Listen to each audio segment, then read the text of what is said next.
At T-Mobile, our critical mission is providing unparalleled 5G coverage for when connectivity is mission critical.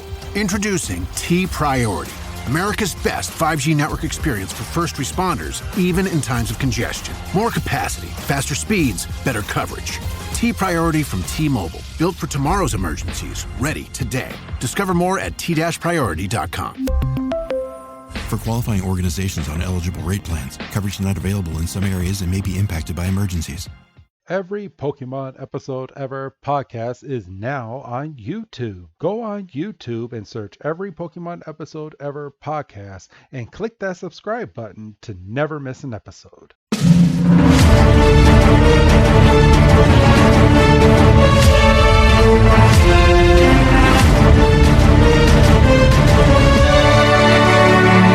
Welcome back, everybody, to another fantastic episode of the Every Pokemon Episode Ever podcast. And yes, everybody, we are still keeping to that name and to that nature. I am one of your hosts, Wrestling Chris G, and going yonder back is my good old co-host, Dougie Fresh. Dougie, my man, how you doing? I'm doing pretty well this evening. That's good, man. That's good. So, I guess because I kind of announced it on the good old Patreon page for any of our Patreons, but there was a slight hiccup as to uploading schedules the past week when it comes to our backlog. Good old Wrestling Chris G came down with the good old COVID-19. Is that confirmed? Yeah, it's confirmed. Oh, no kidding. So I had me and my son both caught COVID, and then my wife caught it. So Right. So yeah, that was not fun. I mean, luckily it only knocked me on my ass for 3 days, but the 3 days that it knocked me on my ass like fully was Christmas Eve, Christmas Day, and the day after Christmas. So, the best days.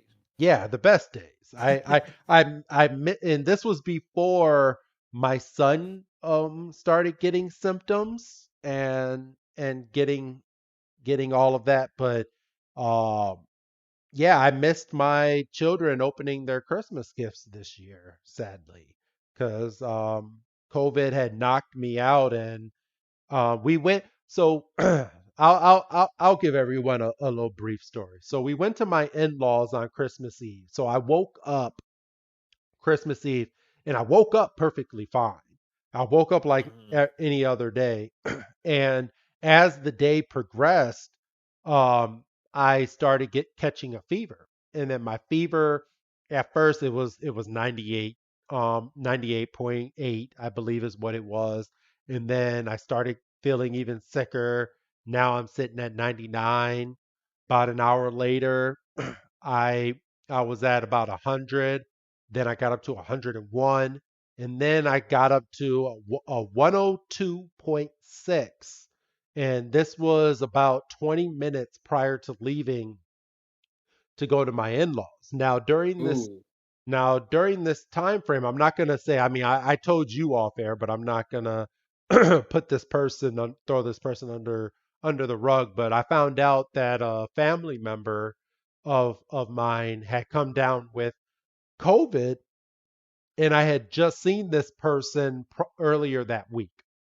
We actually went out to dinner, a lot of the family, and she tested negative before coming to dinner, and then after because she did the rapid test and it came back negative, found out the next day that her PCR test came back positive, but nobody else had any symptoms. So we all kind of went about our day. We got the rapid, all of us came back negative, but come to find out later on, I got sick, and then my son got sick, and then my wife got sick, and then I went over to my in-laws on Christmas Eve, but I passed out because I was not feeling well.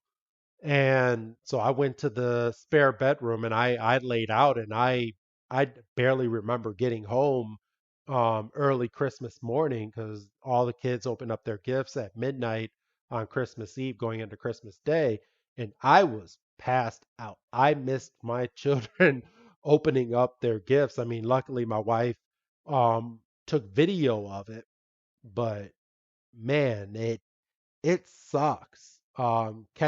catching this around the holidays. So I had to reach out to our Patreon people because they didn't get an episode on Friday, and I was like, yeah, um, one of the co-hosts, and I didn't say which one of us, but you're hearing it now. One of the co-hosts came down with COVID, and um, so we're not able to put out an episode like we had originally planned, and I will keep you up to date as to any future plans. And I went ahead and I paused all billing. So anybody that's thinking of testing out Patreon and getting episodes a week in advance, this is your time because all of January, our Patreon is absolutely free. And the only reason I had to do it like that is because I was not able to keep up um, with the whole week in advance. People would be paying literally to hear episodes as they come out on the free feed as well. So I'm kind of trying to figure out how I'm going to do this. And we're recording a bunch of episodes this week. Uh, Doug. So I might end up throwing two of those episodes out onto a Patreon to get us back into the swing of things for a week in advance. But as of right now, we're working on our backlog Yeah. again, Doug. Yeah. And I mean that's gonna happen. Life's gonna happen. Sickness is gonna happen. Bullshit's gonna happen. Um. We were able to keep up. I mean, we had enough to barely get by in terms of the free feed. Yes. Um, we've got, like you said, we've got a plan this week. Um, we've set aside, obviously you're listening to this episode. We've set aside 2 additional recording nights. That Yeah. we're hoping. Literally almost like 4 hours of our week is going into this podcast. So hopefully we can get back on track. Yeah. So I mean, I think we will, and new year we'll get right back in the swing of things. We'll be fine. We just had a little bit of a hiccup.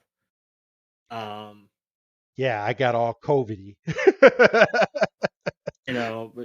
but you're shot up. Yeah, I'm shot up. I got my shot. Um, I don't have my booster, but I mean, I got my regular shot, and I guess this is a thing. I mean, I got to look more into this, but apparently, I'm not allowed to get my booster until I'm COVID free for 3 months. I couldn't speak on that because I've never actually got it. I mean, that does. I mean, you had to wait 6 months till your last dose just to qualify for booster as it is, so that would make a little bit of sense. Yeah. So, Is I mean, if you're just coming off of it, which I'm kind of hoping you were out of it because you and I saw each other for a couple minutes this evening. yes. No, no, no, Um, no, no, no, no, no, no, no. Me and the family, we are negative now, so we're all good. So, and even so, my wife was in the car anyway. So, but yes, yeah, we're all negative. wow, that's true. Yeah, that's true.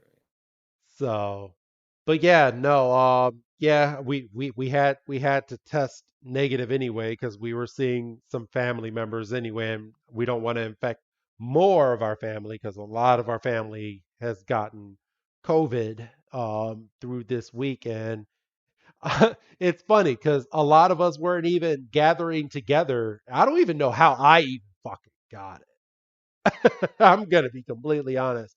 Like me and my wife, we haven't gone anywhere, and I'm just Oh yeah. Well, I think Oh, I was gonna say I know how you got it. yeah, I'm thinking about it now. Yeah, I got it Yeah, from my family member from that dinner. Yeah. Okay. right. That we're not naming. Right. Yeah. Yes. I was like, I pay attention when he calls. Even though he might not remember calling me that day, 'cause you were fucking out of it. Oh, bro, yeah, I was done. Yeah, I remember talking to you, but I don't remember what we talked about. So, so yeah, I just remember. I mean, you're in my call log. I just don't Yeah. know what we were talking about. So with you saying, yeah, you were out of it, yeah, I believe it. Yeah. You were. You're like, I can't even sit up right now. I was like, oh, fun. So, all right, but now that we got good old COVID-19 update out of the way, everybody's feeling better.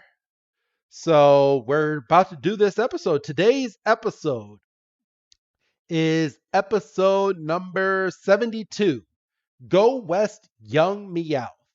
And this episode premiered in Japan on November 12th, 1998, and here in the States, October 9th, 1999.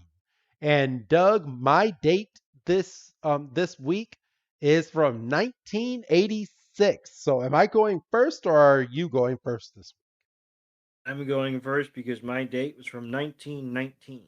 Okay. So what happened on 1919, my brother?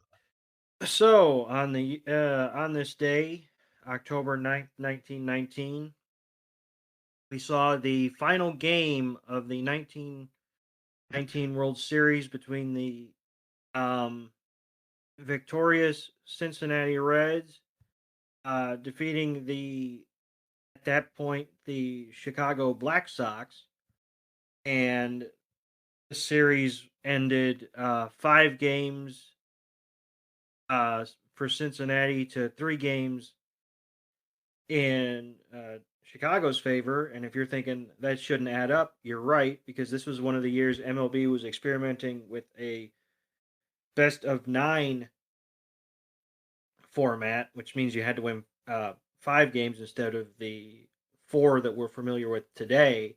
And that was done specifically to boost interest in the game as well as put a little bit of revenue back in everybody's pockets.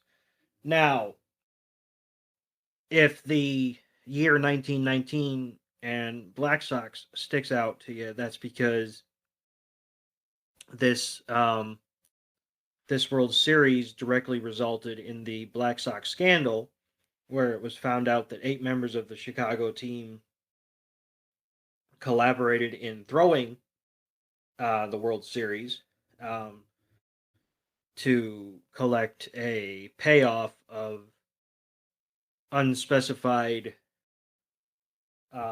funds, potentially from the mob.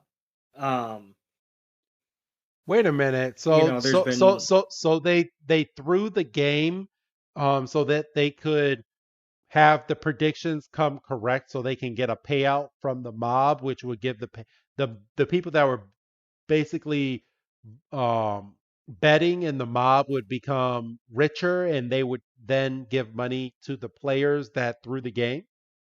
correct because, pardon me, um, Cincinnati, you see, was the underdog because the Black Sox in 1919 were very good.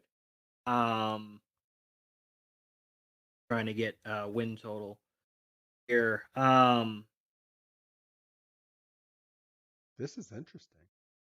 Yeah, the Black Sox were favored, and um, it came out that 8 members of the team had kind of come together and said, "Well, we're not getting paid for shit." Because I mean, you're looking around, this around the game now, and it's like guys are getting $300 million contracts. These guys are having to work second. These guys in 1919 are having to work 2, 3 jobs in addition to being a ball player. I mean, you weren't making nothing. You were making peanuts. Um, Oh shit. so Okay. so they're like, hey, if we get together and we throw this game and we get these kickbacks, we'll be all right. So, like I say, it was down to 8 men. Um, so it wasn't the whole team. It was just um, enough of the principal players on the team were like, yeah, we could do this, and um, so they series. They didn't sweep them or anything because you got to make it look competitive. And then it started to come out that something might have been screwy, and I think on a previous episode of this podcast, I think I covered possibly the grand jury coming together for this case. I believe that happened in 1920. I would have to go through the feed, and I really don't have that kind of time. But I do remember talking about this previously. Um, there's been numerous podcasts. There was a movie in the '90s with Charlie Sheen. It was called Eight Men Out. Um, there's been books. I mean, this has kind of been covered, kind of. I won't say to death because it is interesting. It's kind of like the Montreal Screwjob. It's like at this point we all know the principal players and what happened and what was suspected, and a certain population still think it was a work and everybody was in it together. And so I mean, and obviously that led to those 8 players being um completely blackballed from baseball. um So that's why we don't have a you know Chicago Black Sox anymore. yeah, they had to they had to get clean. They had to wash their socks. So, all right. Well, thank you, Doug, for that history lesson. So if we can get everybody else to wake back up now. Well, mine is going to be kind of short and sweet because I didn't really watch it, but it kind of speaks for itself. My date is from 1986, and this was the day that The Late Show with Joan Rivers premiered on Fox, the first woman to host a U.S. late night TV talk show. And everybody knows the late Joan Rivers and how outspoken she was and everything. And yeah, she had her own late night show on Fox years prior to being on E, as a lot of people today might have known her or recognized her or heard her voice. But yeah, back in the day, when she was a lot younger, she had her own talk show, and it doesn't say how long her talk show was until, but I mean, One season. I don't know if that's 1 year, but it was one. It was kind of a one and done kind of deal. gotcha. Okay. So, Yeah, it was kind of a bold swing by Fox. They were the new network in town. They're like, we need our angle because obviously, you had David Letterman and Jay Leno and everything. So it's like, okay, we need our host, and it was they picked Joan, and she was good because she would fill in for Carson on NBC on numerous occasions, and it just Fox Fox wasn't to the level it is today, and it was fresh on the beat. And you don't get a lot of women in late night. Like I know Chelsea Handler had her show on E for a while. Um, Samantha Bee has her show on TBS, and NBC gave Lily Singh a show. And they gave her a half an hour at like 12:30 Central. So like really? if the late show was Seth Meyers didn't put you to sleep, and Lily Singh, I mean, she has a good YouTube channel, but that doesn't translate to television, Gotcha. Okay. and that didn't last. Let's just So, all right. Well, thank you for that, Doug. You ready to jump on into today's episode? more than ready because I didn't remember specific aspects of this episode.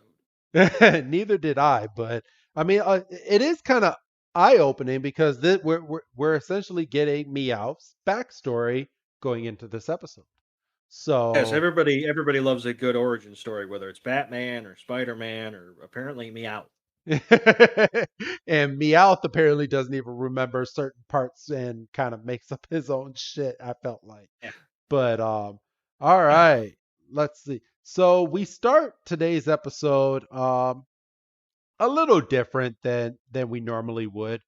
Uh, we start off with the narrator going, "It's a beautiful morning here in Pallet and Ash and Brock are up with the sun and getting ready for the Pokemon League competition." And we get a first shot of Ash, Pikachu, Brock, and they're stretching and they're getting ready to go hard because Ash hasn't worked at all for this Pokemon League at all. So I'm sure he's already drank his eggs down and he's all ready and Brock is getting all up in his head and Misty and Togepi are sitting on the couch having some teas and crumpet, it seems like.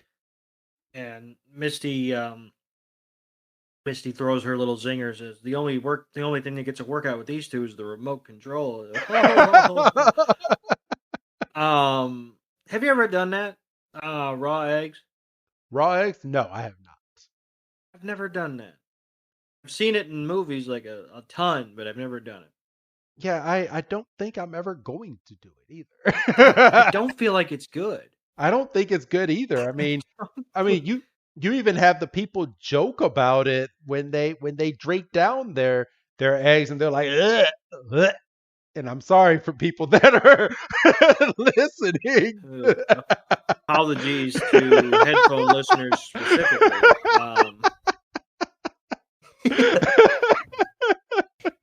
Oh man, but yeah, it's just it doesn't look pleasant, Doug.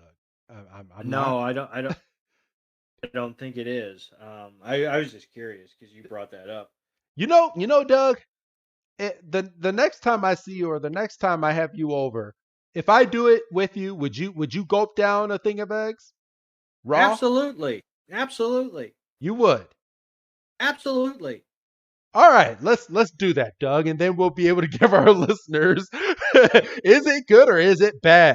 Yeah, Yeah, the next time I have you over, I'm just gonna crack open an egg, throw it into a glass cup, and I'm gonna say, "All right, cheers, Doug." And you're gonna be like, "Cheers," and we're just gonna gulp it down, and hopefully neither one of us pukes. yeah. The heck with it. It's not my carpet. I got hardwood floor, so it'll be easy to get up. Oh, that's even worse. I know.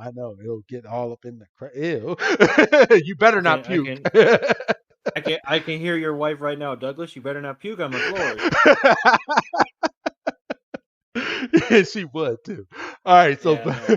so back in the episode, we have the mailman come by, and this is an old-fashioned mailman. So this is kind of showing you the time of this episode or how things were going in the Pokemon world. But they had a mail carrier on bike, and he biked right over to Mr. Mime, and you see Mrs. Ketchum is in her garden like she normally is, watering her flowers, and he hands Mr. Mime an envelope, and they take the envelope and they go inside, and we find out that it's an invitation, and it cordially invites the whole Ash Ketchum family and friends to a premiere of a private screening of Pokemon in Love, which is what we find out is the name of the film that they helped create, Doug.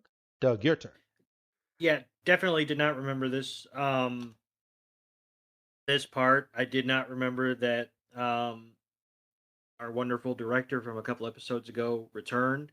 Um, this was a honest surprise. Like I remember or remembered majority of Meowth's backstory, but I did not remember that they actually paid off the movie. I mean, they didn't. because spoilers, we don't see 1 second of that movie, but they at least provided a reason for it. Yes. So, and for this movie, and I think it's weird because this is one of the very few times that they intertwine like real life from here in the US with Pokemon because they say that this movie is going to premiere in none other than Hollywood, Hollywood where stars are born. And Misty is over here. She's like, I'm going to see all the stars. And Brock is in a tuxedo and he's surrounded by women. And he's like, and I'm going to see all the starlets. And Mrs. Ketchum is gleaming, but we don't see what she thinks that she's gonna see in Hollywood, and I think that's for a good reason. And Hey, now, Miss Ketchum is wholesome. You, well, she did have Ash Ketchum, so there is a dirty side to her. But let's not dirty. I mean, you've got 2 kids. That doesn't make you dirty. Well, never mind. I'm a dirty old man. I'm joking. Somebody clip that. Somebody clip that. I need that. That can be my ringtone. Yeah, when I call you, I'm a dirty old man. Like, oh, I don't want to take this right now. Nobody needs this for breakfast. If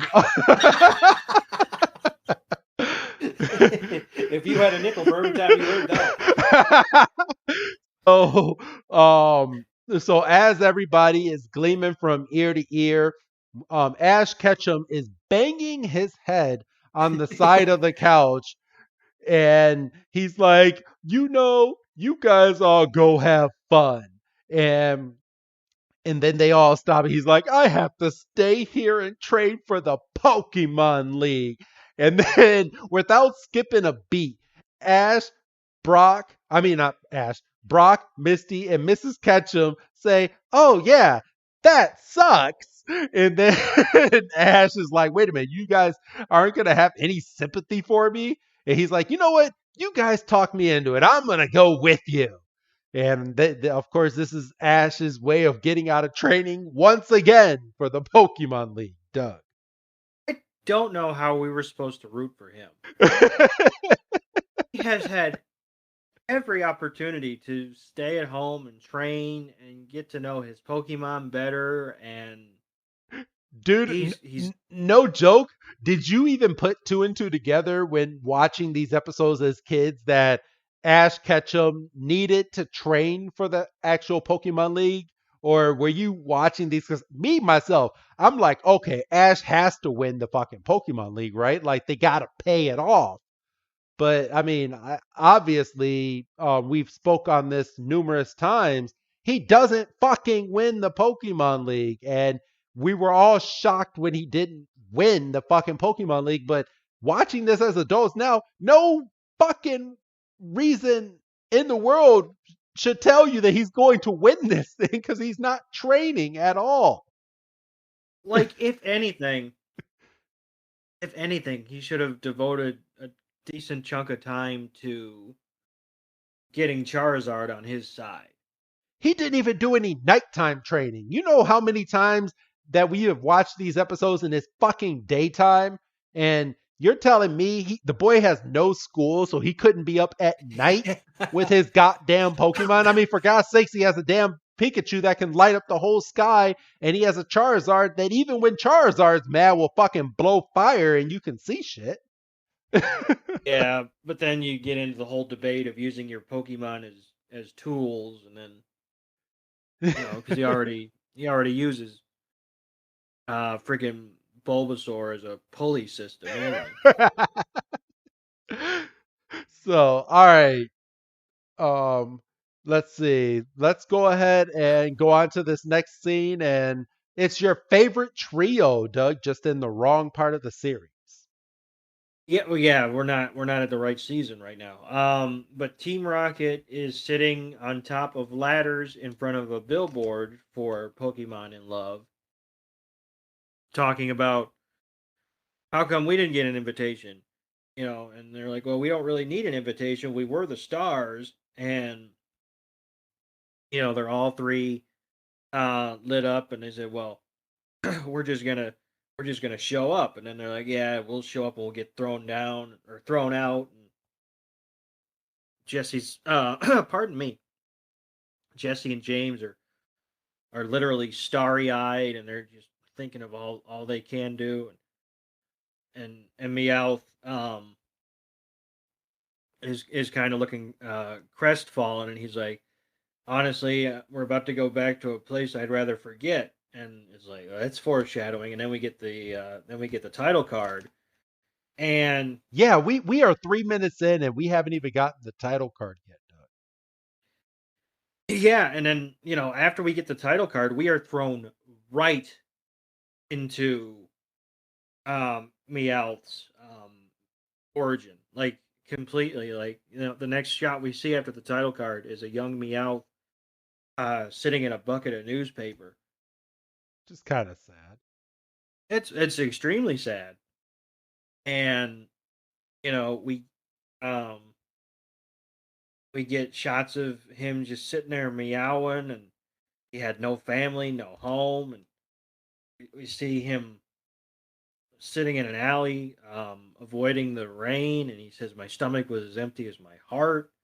And we see him scrounging for food, and he comes across the practicing baseball, and he's looking at the container of baseballs, like they're the little the rice patties, Yeah, rice balls. rice balls that they tried to pass off as jelly donuts before, which was complete bullshit just because we're ignorant Americans. Hated that. So he's like, even a basket of baseballs look good enough to eat. And we see him tip over the baseballs, and he gets trapped in the bucket. He gets strung up. I mean, and I felt say, bad, like looking at this was Meowth. awful. Like that's animal cruelty at its best. Like they were gonna leave his ass to die, dude. Like, that's terrible.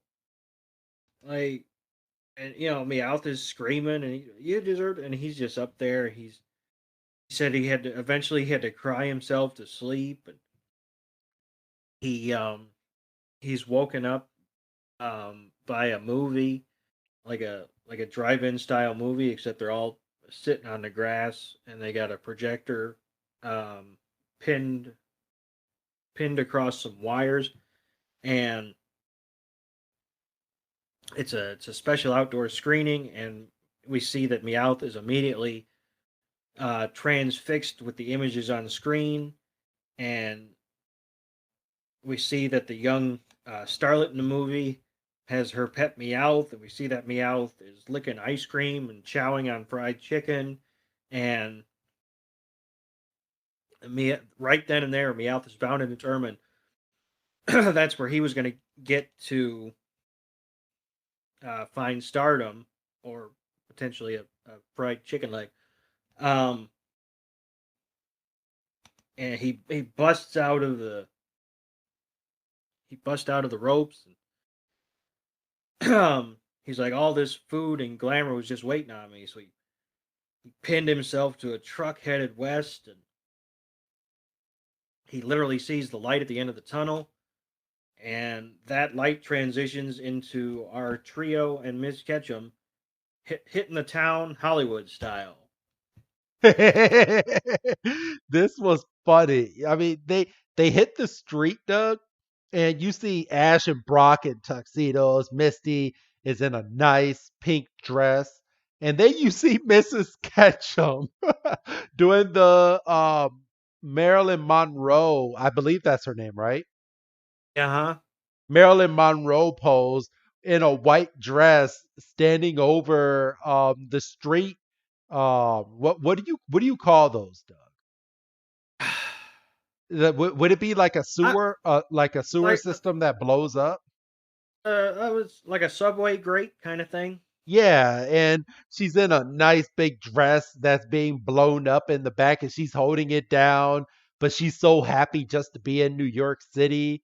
where all the stars are made and all this, and she's like, "Oh, I'm getting a nice breeze." And then all of a sudden we come back to real life and they're in their regular outfits. Mrs. Ketchum is not over a blower, and the whole town is beat up. And Brock has a line where he's like, they usually hold these big blockbusters in big theaters downtown, and she's like, well, yeah, this block does look pretty busted. I was like, that's not great, but it's clever. And you just see that it's this dingy alley, and they eventually come to a theater that has the big Pokemon in Love marquee, and they're like, well, this must be the place. And then we finally see, and I can't remember his name. Cleavon Spielbank. Spielbank, yeah, that's right. Yes, before we actually get his first name, they named him Cleavon Spielbank. Doug. They didn't they didn't want any little kids pronouncing this guy's name. They're like, oh, he's not coming back. he's just a chubby fella. But he pops into frame and he's like, everybody out here is going to witness the premiere of Cleavon Spielbank's Pokemon in Love. And he's twirling around like one of those old kid tops. Yeah.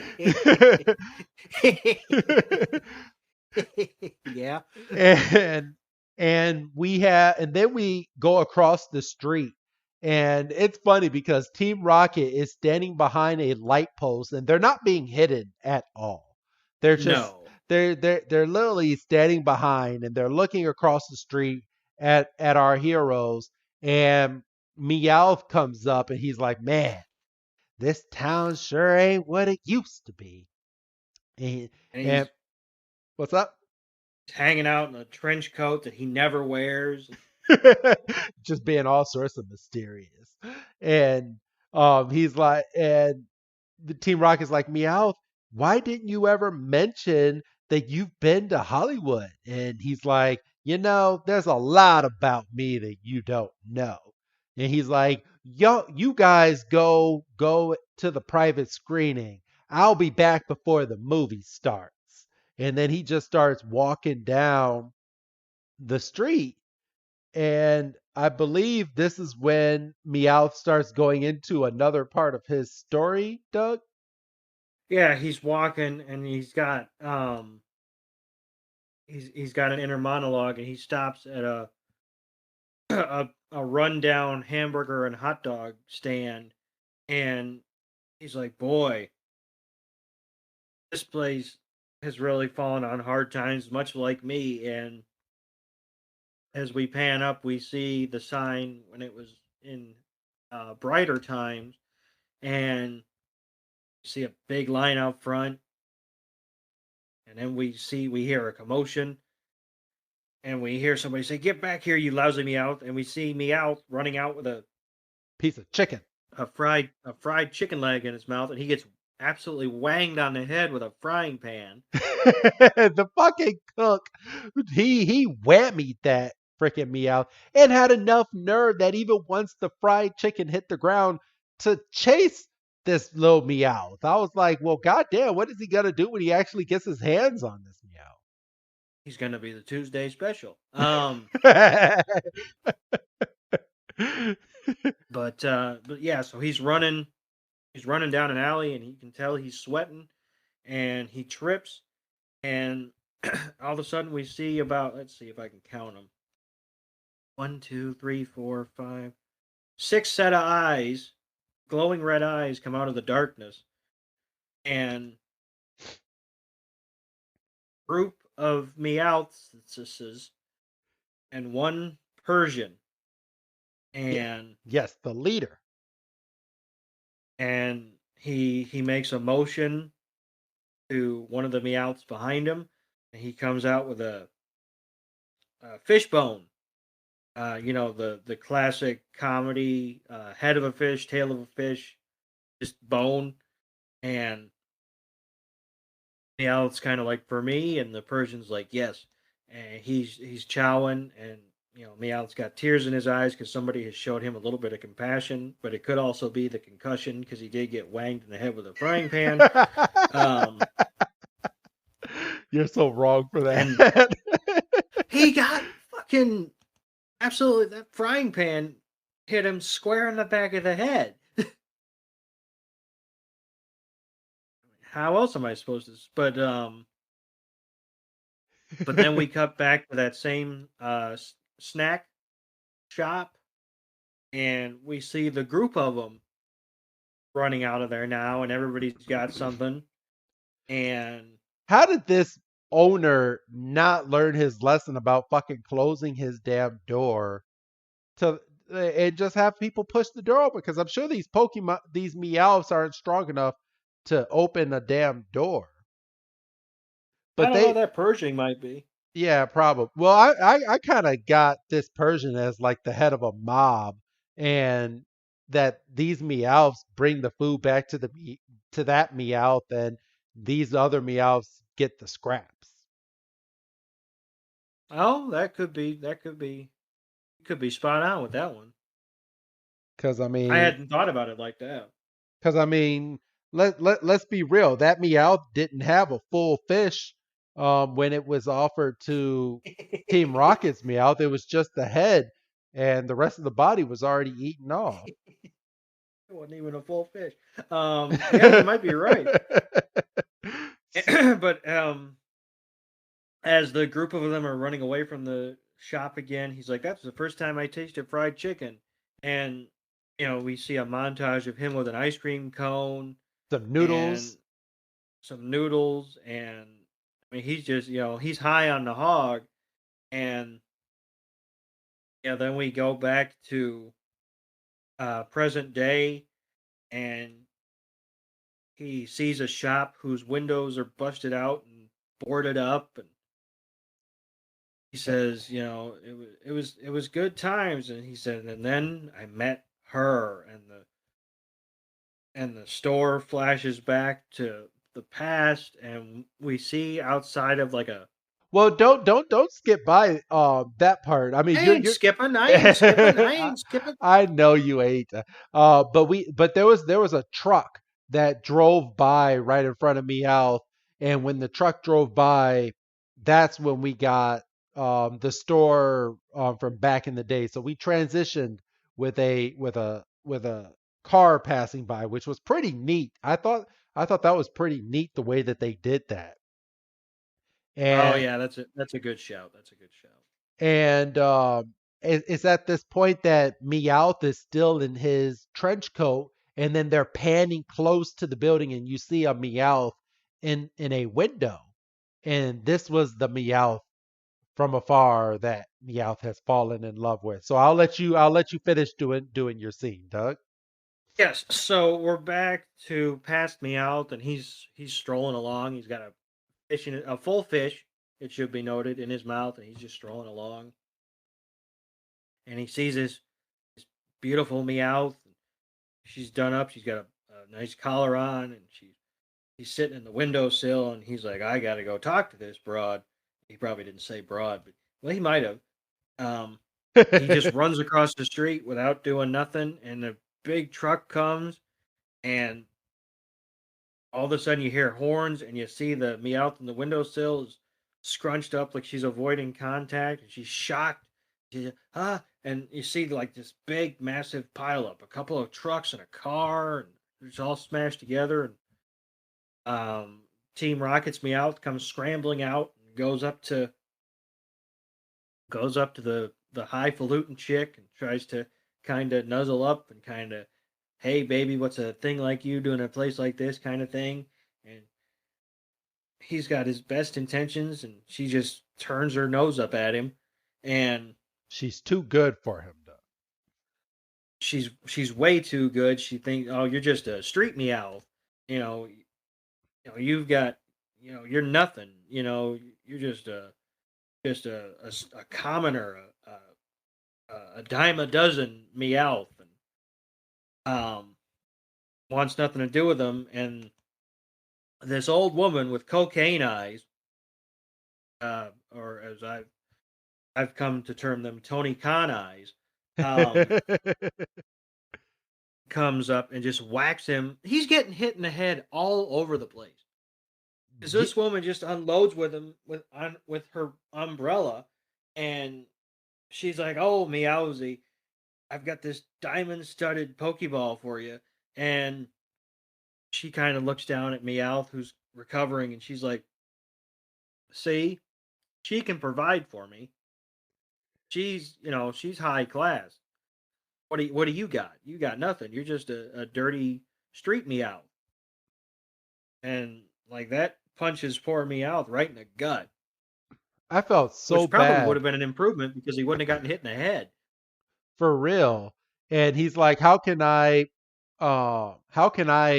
compare to diamonds? I mean, and the little girl Meowth is like, she can give me anything I want. And then the lady takes out her Pokeball with all the diamonds and calls back the Meowth, and Meowth is like, I must become human in order to impress this Meowth. And this is the turning point in Meowth's life because he's like, okay, I need to become human.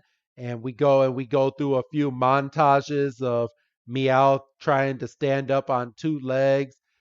We see that not even being on two legs, he wasn't fast enough to steal food for himself back with his Pokemon gang, and he sees a ballet place that's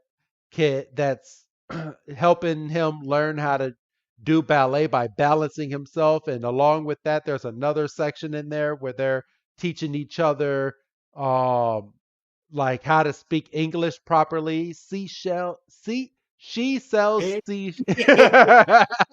I know. She Go sells. ahead, say it. She sells by the seashore. There we go. There you go. And I did gloss over that we got the Who's That Pokemon, and it's Onyx, who is featured in next week's episode, or no, not next week's. Yeah. Yeah. Well, but it's featured in this Friday's episode. There you go. Okay, yeah, fair point. Next week not even next week for them. It was 2 days from now for them. I know. So yes. So it's just funny because this Meowth is he's getting kind of beat up, but he's at least trying to learn how to say this stuff. And you just saw me. I freaking speak for a living and couldn't freaking say she sells seashells by the seashore. Like, hey, there we go. You just got to not think about it, right? Yeah. Well, see, but you've also been sick, so you got an excuse. Exactly. I'm short of breath. Yeah, but see, I mean, you got to give Meowth a little bit of credit because it would have been so easy for him to just revert to running on all fours to get away from the chef. He's like, no, I'm a two-legged Meowth now. I'm going to take my lumps. And you can see that he took his lumps, by God. Yeah, I mean, you could. And when we say he took his lumps, he's literally crawling as they're doing the speech therapy for the people inside of this class, and his cheeks are swollen, his body is swollen. This guy really beat the living shit out of this Meow off screen. Oh, absolutely. Like, I felt bad. Like, that this is worse than freaking Pikachu thunder shocking him. Like, he got tortured apparently. But Doug, he's getting hit with metal. Yeah, for real. All right, Doug, go ahead and go over this next part of the scene.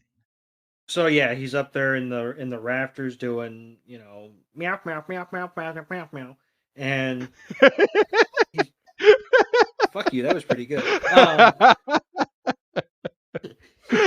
I'm sorry. Meow meow meow meow meow meow meow. Shut up, that was good.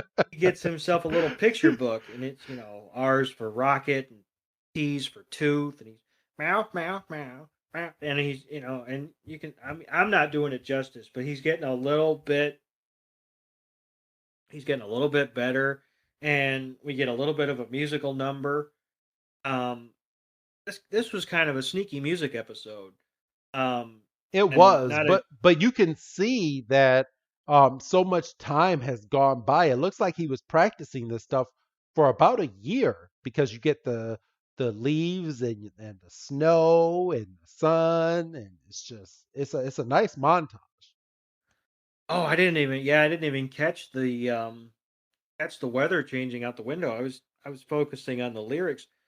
But now, thinking about it, I'm frustrated because so they had like a couple of musical numbers, right? Because you had this one, and then spoiler alert, you get a little bit of Team Rocket later. No Jigglypuff in sight. No, not at all. I'm glad you caught that because they're in Hollywood, and that should be the number one place. Wait a minute, didn't? Oh no, it was Las Vegas. Okay.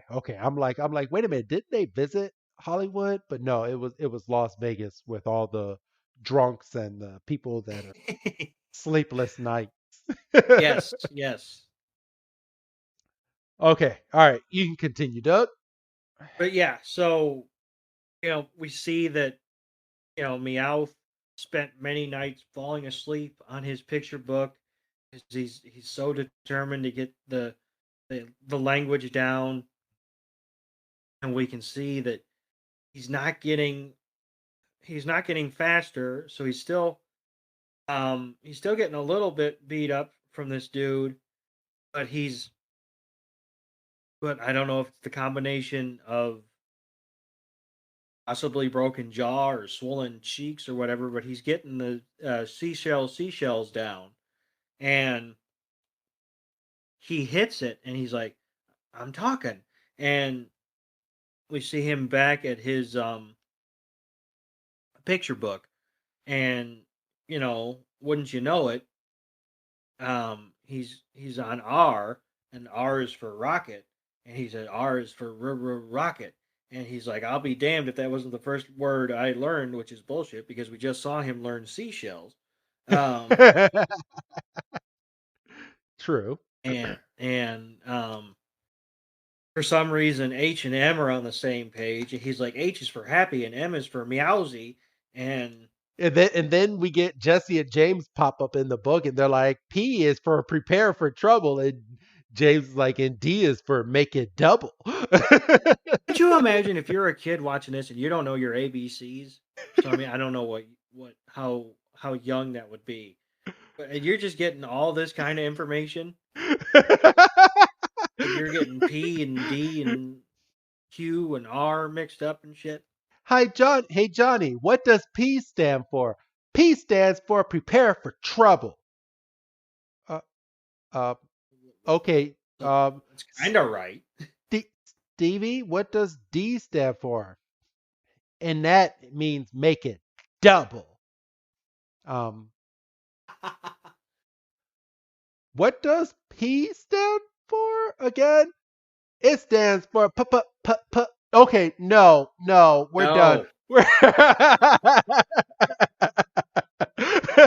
We're done with this book. All right, recess time, everybody. Go out and hit each other with a ball. All right. So, but yeah. So, Meowth finally considers himself ready, and he goes back up to that window, and he's got a little small bouquet of daisies in his hands, and he says, "Look at me, I'm a walking, talking Meowth, and I'm just like a human. Don't you want me?" And she kind of gets this frown, and she turns her nose again, and she's like, what's so human about you? Yeah, you're still a street Meowth. And he just this broad, and oh my, what can you imagine though? You did this for a year. And she's like, you may stand on two legs and talk like a human, but but you're still just a dirty street Meowth with no money. No money, yeah. Oh my God. Like this, I wanted. Oh man, I was in my feelings when I heard her say that. I was like, no, she didn't. No, she didn't. Doug, did she just say She sure did. that? And we see Meow going full super villain. He's got tears in his eyes. He's got a hobo's bindle on his back. Well, we didn't even say the line that broke him. The line that broke him is she said, you're even worse now. You're a freak. That's right. Yeah, freak broke him. Oh And, my God. and he's like, I'm gonna show her. I'm gonna become rich and powerful, and she's gonna come crawling back to me one day. And he's like, I quit the old gang, and I joined up with Team Rocket. And, I haven't had to worry about it. And he said, but now I'm right back here, and we hear commotion behind him. And wouldn't you know it, it's the old gang. And we hear Meowth say, hiya, bud, in relation to the Persian. And then we cut back to Team Rocket going, where is that Meowth? He said he was going to be back here by the time the movie started. And conveniently, we see the pack of Meowths led by the Persian just walking across the street. And Team Rocket doesn't think to follow him. They're like, oh, that's peculiar. Meowth found friends. and then and then we go into the next scene and the Persian. So to me, before we get anywhere, I'm like, okay, this is weird because the Meowths that came up to him right before we got to Team Rocket, they look like they wanted to kill uh, Team Rocket's Meowth.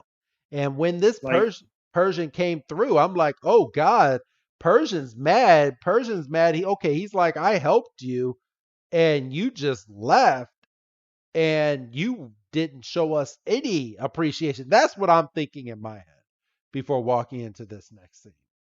I mean, yeah, because he abandoned them. Yeah, I mean, we didn't see the whole story. I mean, maybe he did go, but I mean, I think you can infer by the way that they rocked up on him that he didn't like give them a resignation letter. So and yeah, I mean, you're thinking, oh, Meowth's done for because it's like 5 or 6 to 1. exactly.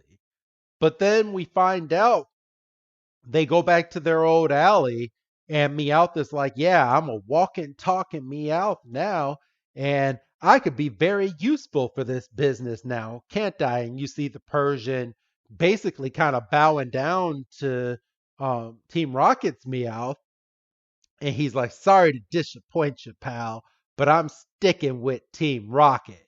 And the Persian just looks at him and basically shakes his head no and is like, no, you're not. You're gonna come over and you're gonna be with us.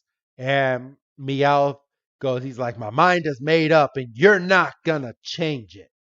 And then the Persian does what we were just talking about, and he signals over to another Meowth, basically in so little words, it seemed like he told the Meowth to attack him. And then he takes a look off to the side, and that's not what he said. We see Meowsy is now by herself and she's with the street gang. Doug?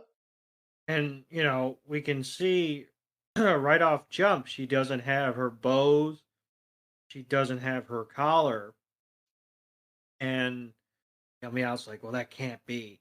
And we have a quick cut, and we see that Meowth and Meowsy are sitting on a drum, and Kind of like what's the name of that movie? Lady and the Tramp. Yeah, Lady and the Tramp style. There you go.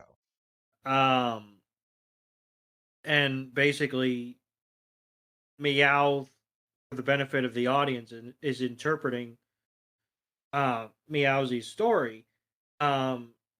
Apparently, the old woman, well, because cocaine's expensive. Um, she ran on some hard times and she couldn't afford um to keep Meowsy or to keep Meowsy in the high life. I chose to believe it as couldn't afford Meowsy full stop. And That Pokeball still had diamonds on it sure did. it though. And you're gonna So, tell me there wasn't a pawn shop around. and she's still being driven around. Like Right, but she was she was in the back of that car. she does have shit tied to the top of it. Yeah, she does. So basically she's like, I can't afford to keep you. You know, I trust you'll be okay on your own. And how dare she? Because this Meowsy has only seen that windowsill. And I'm assuming the inside of a car and then the mansion. Um, she just lets Meowsy out and drives away, and you get the stereotypical black smoke, and Meowsy's left coughing, and then the gang rocks up, and Meowth. We're back to the. Pardon me. We're back to the present time, and Meowth's like, "You didn't want to join, did you?" And Meowsy shaking her head, and um, but Meowth's like, "You had no choice," and Meowsy's like, "Yeah, I was fucked, basically." yeah, Meowth's like he's like the lady left you with no money, no nothing, and you had no choice but to join this gang, didn't you? And I want to point out in this scene, Meowth is drinking out of a straw, and Meowsy has a bowl that it licks out of. Oh, I didn't catch that. That's fucking good. So, and Meowsy and Meowth is like, he's like, I can't believe it. He's like, she leaves you all alone with nobody to turn to but a bunch of thugs. And Meowsy's looking down. She's like, yeah. He's like, I'm getting you out of here right now. And then that's when the Meowth and the Pershing walk into the frame. And this is when I started getting like gang vibes in this episode. So I'm getting like Persians like you're not taking Meowsy anywhere. I mean, you got out of here and you got lucky, but I'll be damned if you're gonna take another one of ours who we helped. We helped her. You didn't help her. And Yeah, I mean, you're bang on the money right now. And Meowth jumps down. He's like, cool it. She's coming with me. And Persian starts speaking its gibberish. And he's looking at the rest of the Meowths and he signals for the Meowths to come over to intimidate Team Rocket's Meowth. And Meowth backs up into the barrel with his arms out. And he's now getting nervous. He's like, how the hell am I going to take on all of these Meowths and Persian at the same time? And Meowth is sitting there, and the Meowths are getting closer, and then you see the sweat coming down Meowth's face, and then all of a sudden we get the music montage of Team Rocket. Doug? Yeah, and it's basically, we're Team Rocket and we fight for what's wrong.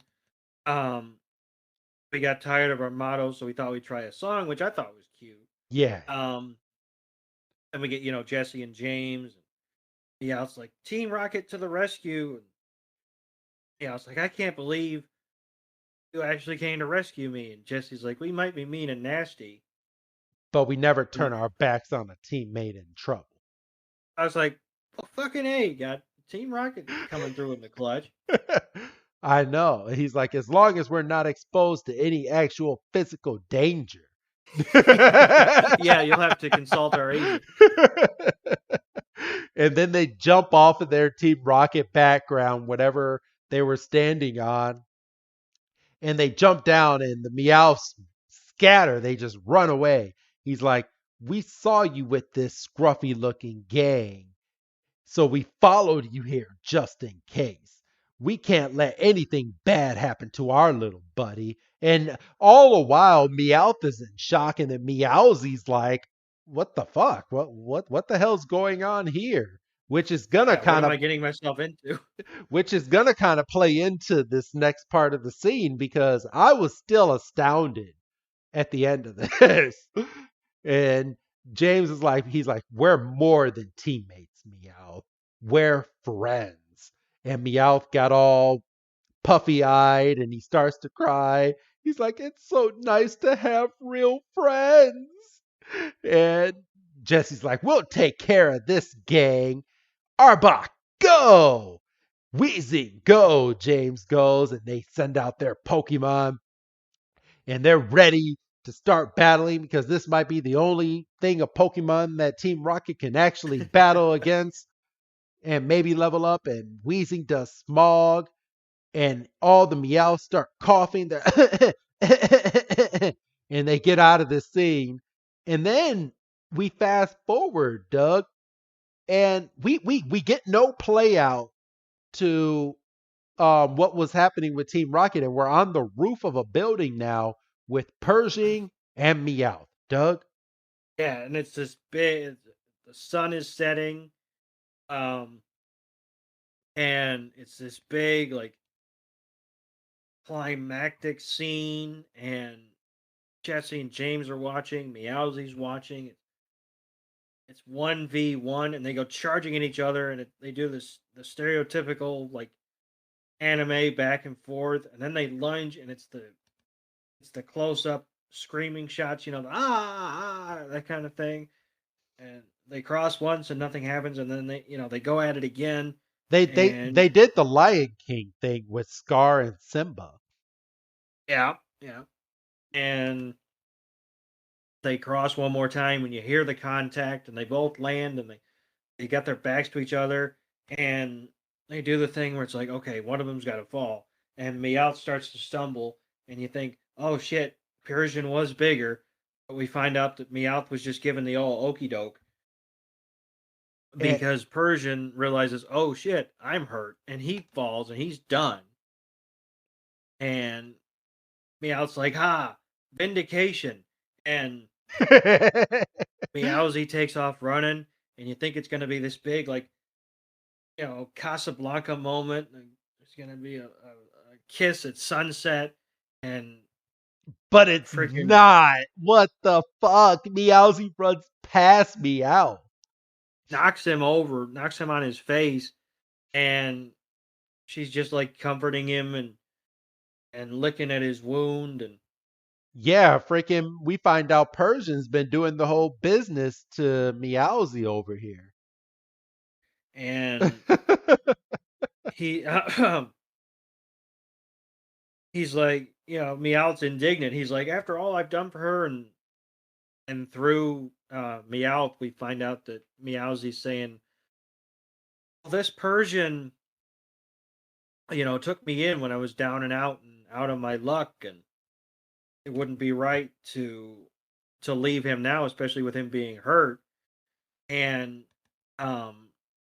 there's a pause, and we see Meowsy still talking, and Meowsy gets one final dig in because she drops another line because you're still just a freak Meowth, and Meowth just fucking he's done. He's had it.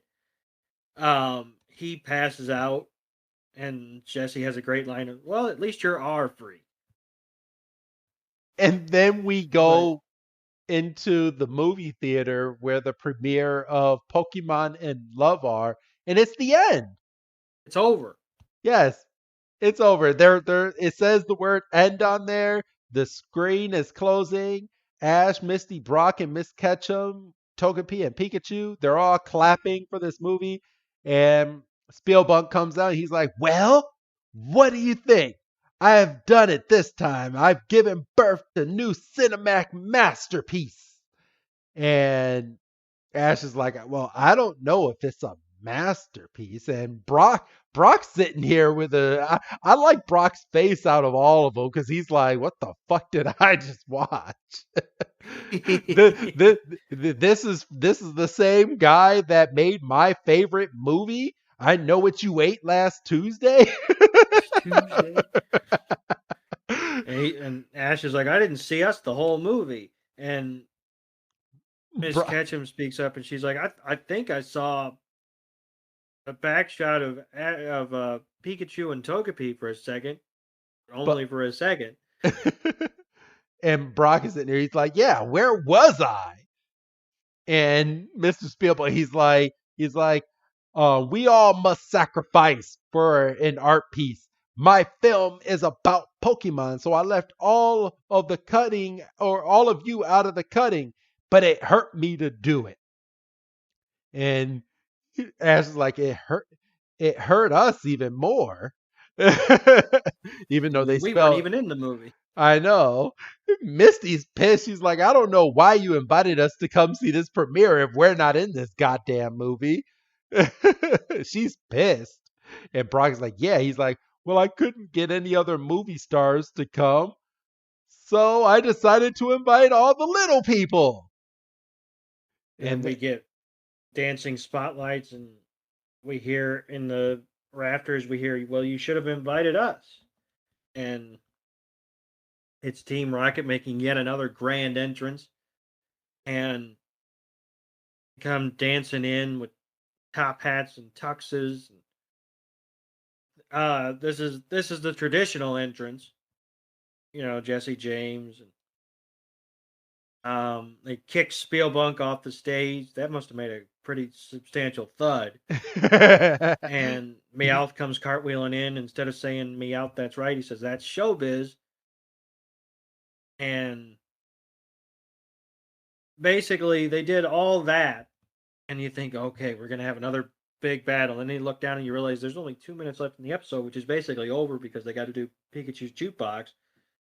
And no, they just wanted to make that entrance so they could make that big grand exit. And the chorus line kick off the stage, and it looked like Team Rocket's dancing off again. And Ash is like, well, that was scary. And Brock's like, well, I guess our movie career is over. And then Misty gets the little period at the end of the sentence. She goes, before it even started. And then they kind of have a realization of, oh, rats. And then the screen fades out to Pikachu, and then fades into a moon, and we get a last shot of Meowth looking up at the moon. And then he's still wondering because he's still in love. And he's like, you know what? Maybe Meowsy is looking up at this moon right now too. And then he puts his head down, and we back up, and that's it. To be continued. Hell of an ending.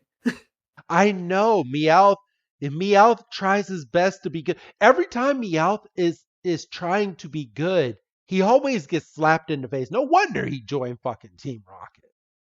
Yeah.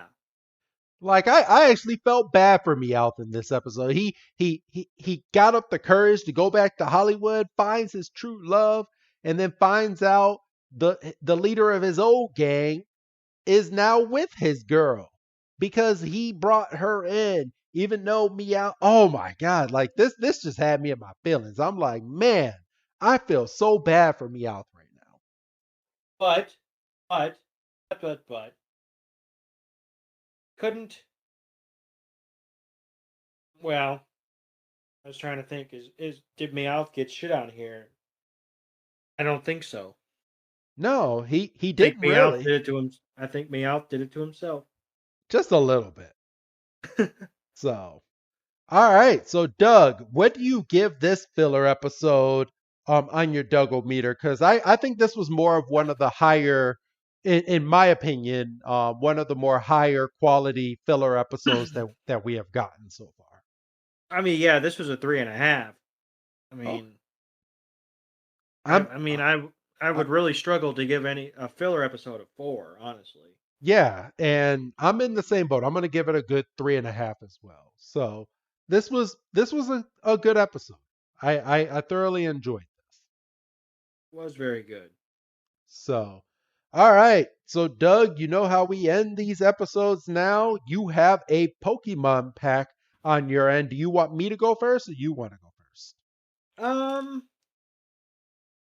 Well, let me get this pack open, and I'll tell you what my border is. And depending on what that is where we'll go.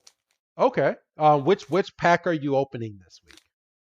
I have an Evolving Skies pack Okay, perfect. that doesn't want to open, even a little bit. Nope. Got it. I have an all black border. Okay, so with this being the Evolving Skies pack, a black border in so little words would be a dud pack this week. Ah, poop. Okay. Well, then you So, can go first. all right. So I got mine open already, so I don't need to fuck with it. But Doug, what All right. Showing off. Got I opened mine like 5 minutes ago just to have the pack already open. All right, so I have a black border as well, and I am opening a Fusion Strike pack. But the black border for Fusion Strike packs means that it's a decent pack. So, Doug, what energy am I looking at right now? water energy. Water? Sorry, this week is a fighting energy. Wow. So I have a Fighting Energy, a Cramomatic, a Skaters Park trainer card, a Frostmoth, a Dreepy, a Makuhita, a Rookity, a Darumaka, a Galarian Darumaka. Uh, Ooh. so he's all white and frosty. I got a Sizzlepede. I got a reverse hollow Corvisquer. I think that's how you pronounce it. And I do have a full art Greninja V card. Very nice hollow and a very nice way to end this week's episode. So, Doug, it's your go. And I'm going to go fire energy for you. You don't have a shot in hell at getting this energy because I've never seen this energy before. Ooh, The- oh, a steal, a steal. No. Oh, damn. Treasure energy. Oh, a treasure energy. Okay, all right. I have a trainer energy. A treasure energy. I have a ribbon badge trainer card. I have a Vigoroth. Okay.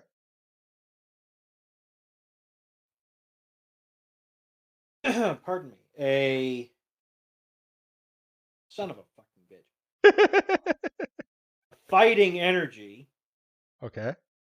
So this is a dud pack because I've already gotten 2 energy cards. Already not the best material. Don't you know we're doing a pack opening? I have a Scrothland. Okay.